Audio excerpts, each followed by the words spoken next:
No one expected her to stand her ground. Not in that scorching training yard, not with 20 seasoned soldiers surrounding her, and certainly not with the weight of tradition pressing down like a storm.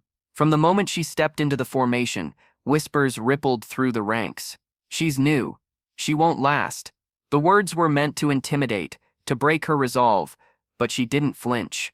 Her eyes were steady, her jaw set, a calm so deliberate it felt almost dangerous.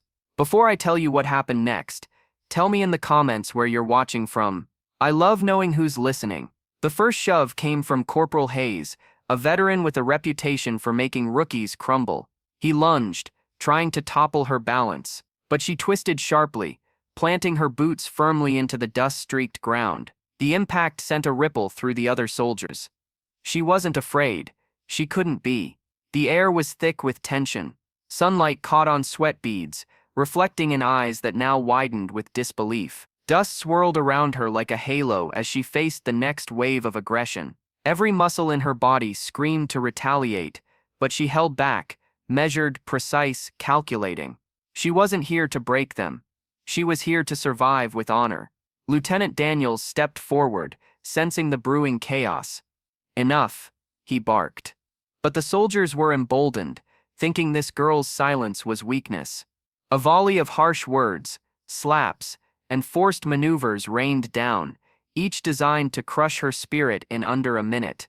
She faltered once, a brief stumble, and in that heartbeat, doubt flickered in her mind. Maybe they're right. Maybe I don't belong. But then she felt it. The quiet pull of determination, the memory of why she enlisted, the faces of the civilians she swore to protect. She straightened, chin lifted, and the storm around her seemed to pause. And then it happened. With a single controlled movement, she turned her weight, letting her momentum carry the aggressor past her. In that split second, the yard seemed to hold its breath. One by one, the other soldiers approached, and she met each challenge with the same unwavering calm. Every shove, every taunt, every attempt to intimidate was met with composure and silent strength. Within 60 seconds, the dynamic had shifted. The soldiers who had laughed and jeered were now off balance, confused, and most importantly, humbled. Eyes that had sneered moments ago now searched for a way to retract, to apologize, to reclaim their shaken pride. Hayes stepped forward, voice tight. I'm sorry." One by one, the others followed, murmuring the same words, their egos bruised but their respect earned.